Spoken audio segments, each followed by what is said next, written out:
अस्सलामुअलैकुम। मुताला पाकिस्तान जमात दहम बाब नंबर 6 है तारीख़ पाकिस्तान। आज का हमारा टॉपिक है परवेज़ मुशर्रफ के दौर में इख्तियारात की निचली सतह पर मुंतकिली और मुकामी हुकूमत।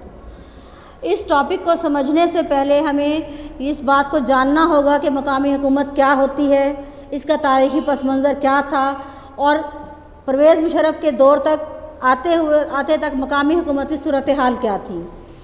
मकामी हुकूमत ऐसी हुकूमत जिसकी बागडोर मकामी लोगों के हाथ में हो, मकामी हुकूमत कहलाती है। मकामी लोग ही मकामी सतह की पॉलिसियाँ मुरतब करते हैं, मंसूबे बनाते हैं और उनको अमली जामा पहनाते हैं, यानी उन मंसूबों को मुकम्मल करते हैं। मकामी हुकूमत कायम करने का जो तारीख़ी पस मंज़र है, वो तारीख़ी पस मंज़र अगर हम देखें तो उसका आगाज़ जो है वो 1884 से होता है। 1884 जब अभी पाकिस्तान वजूद में नहीं आया था और अंग्रेज़ की हुकूमत थी, तो उन्होंने वाइसराय लॉर्ड रिपन के मकामी हुकूमतों का निज़ाम जो है एक मुतारिफ़ करवाया। 1884 में जनूबी एशिया में वाइसराय लॉर्ड रिपन ने एक एक्ट के ज़रिए मकामी हुकूमतों का निज़ाम नाफिज किया।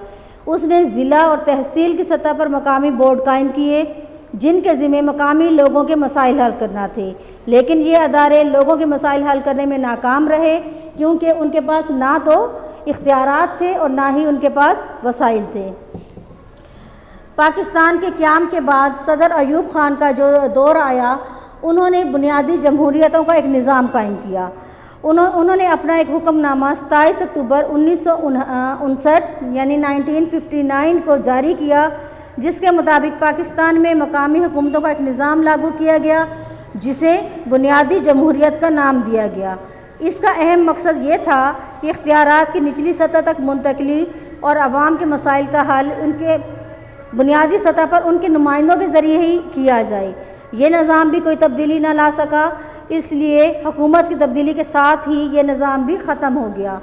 ज़ुल्फ़िकार अली भुट्टो का जब दौर आया, उस दौर में भी मकामी हुकूमतों का निज़ाम कोई खातर ख़वाह तब्दीली ना ला सका, नाकामयाब हुआ। और फिर जब जनरल ज़ियाउल हक़ का दौर आया तो उन्होंने इस मकामी हुकूमतों के निज़ाम को दोबारा नाफिज किया और मकामी हुकूमतों के इंतखाबात करवाए, 2 दफ़ा करवाए। ये निज़ाम मजबूत बुनियादों पर कायम किया और ये मरहलावार तरक्की तो करता रहा, लेकिन अवाम को इसकी अक्सरियत से कोई फ़ायदा ना हो सका।